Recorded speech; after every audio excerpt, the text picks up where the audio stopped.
Welcome back.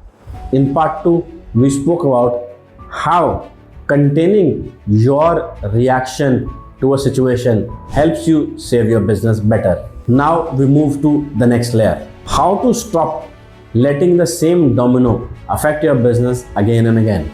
Most early stage businesses rely on founders' instinct. In the beginning, that's normal. The speed of decision is fast. You improvise, you adjust, you refine the business, and that grows the business in the market. And that's very important. But as the business grows, this specific thing becomes a liability in your business. That is reliance on founder for everything. And here is what usually happens. Something goes wrong, maybe a delivery failed, a client is angry, or a loss-making deal is signed. The default reaction is find the person, get angry, fix the problem personally, or move on. Nothing in the underlying system changes at all. Few months later, a similar problem happens again. Maybe a different client, different team member, different project, but same reaction, same responses, and you eventually move on, which means nothing has changed.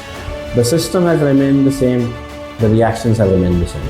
After a few cycles of this, the founder gets stressed out. Why is this happening to me again and again? The answer is very simple. Because you keep solving this as an emotional response every time. You treat it as a one-off instance and you do not identify the process defects. This is where we need process response mindset. When something goes wrong, you care about the emotional immediate fix, but you also ask a second level question.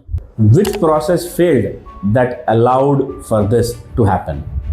For example, if a client is over discounted and a non-profitable deal is signed, you immediately ask a question.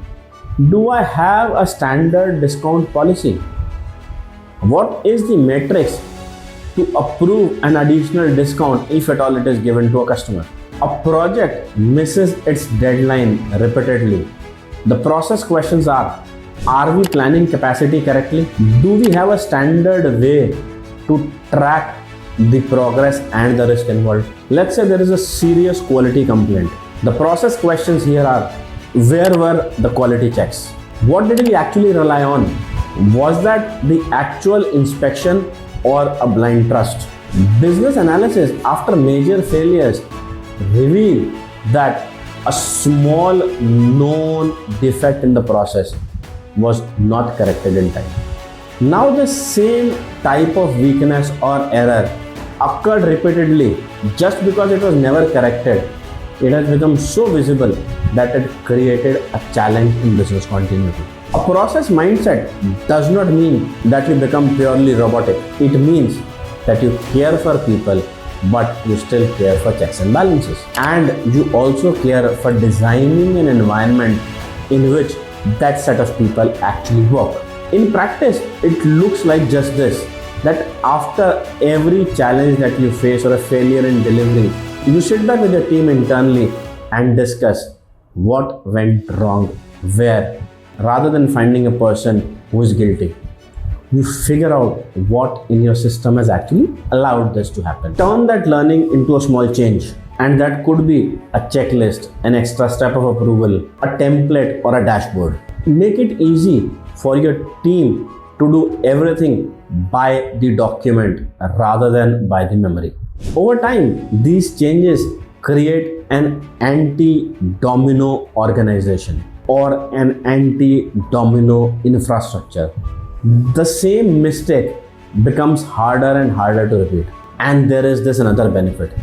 When your team sees your focus on the process and not pinpointing a person who is responsible, then they become motivated to bring out any challenges or mistakes that they feel in the process to you, so that it gives you an opportunity to fix that in advance.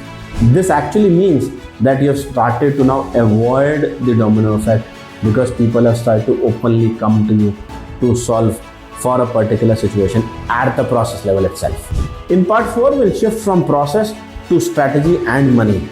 We'll talk about how your mental frame around risk and time horizon can either trigger or prevent massive domino effects. Join me for Mindset Shift 3, that is from short-term panic to long-term thinking.